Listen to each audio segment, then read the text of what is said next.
I want to make a point here. I was reading Surah Yusuf. All these events for the Prophet Yusuf alayhi salam, they were real, not easy at all. It's a process, and absolutely nothing changed in his life in the middle of all these life events.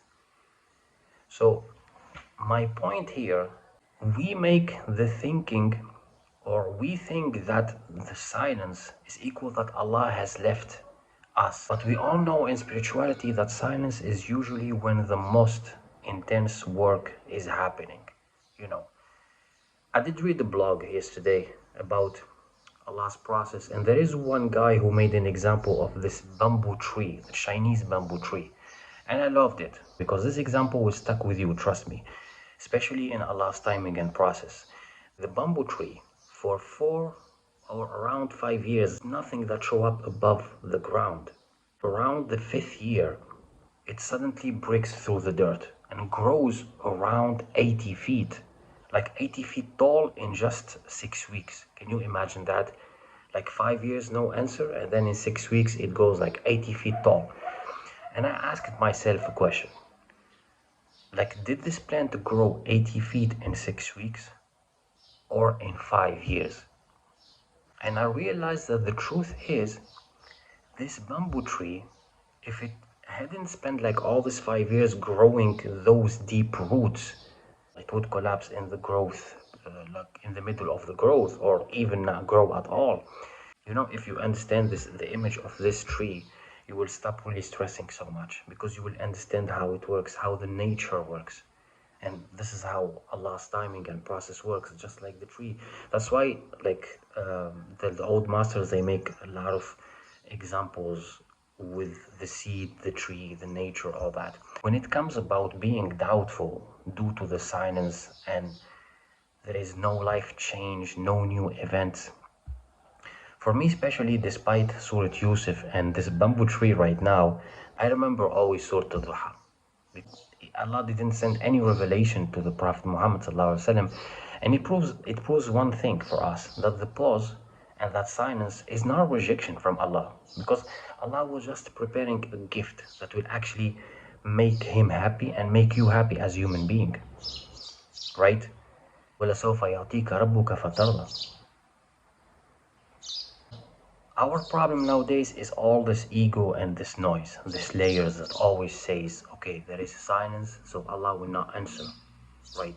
So for me, the only one thing is we should not get obsessed with our dua. We should not get obsessed with what we asked Allah for. We should move on. We should make our life, and we should trust Allah. And we should remember the bamboo tree. We should remember Surah Al-Duha. We should remember, of course, Surah Yusuf. You have to avoid that ego, the anxiety, the future thinking. You have to surrender, because for me it's all about surrender. Like the Prophet Muhammad ﷺ in Surah Al-Duha, Allah was teaching him to surrender to his willing. Allah was teaching him that he have to accept that there is some silence and he have to do his role as a human being, Khalifa on earth.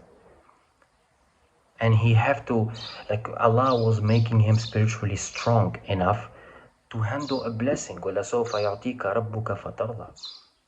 Without making that thing, or your dua, for example, without making your dua your God, without worshipping your dua. If you don't do that and stay silent and trust Allah, things will start to shift. So yeah, do your human job. Plan, breathe, strategize, try again, fail, try again. Just do what you should do as a human being and let Allah, handle the results. That's the core of the tawakkul. That's the real tawakkul. I guess that the only problem is our ego, who predict so much the future, predict failure so fast, and want a deadline. But Allah, created time. Allah doesn't need any deadline. And we understood now that the silence is just a divine education. It's a tarbiyah al-ilahiyya. My advice here for you and for me as well is to keep a smile on the face when we talk to Allah, because He's already working on the background for an amazing answer. We have to expect good. We have to expect good things from Allah. And yeah, it's a process. And learn from the bamboo tree example. This is really an amazing example that I found. I mean, that bamboo tree, especially, I just go back to it, it teaches you that patience will lead you always to unexpected rewards. So, inshallah, until the next video, I'll try to make another video, inshallah. And that's all for me. Assalamu alaikum. May Allah bless your journey. Salam.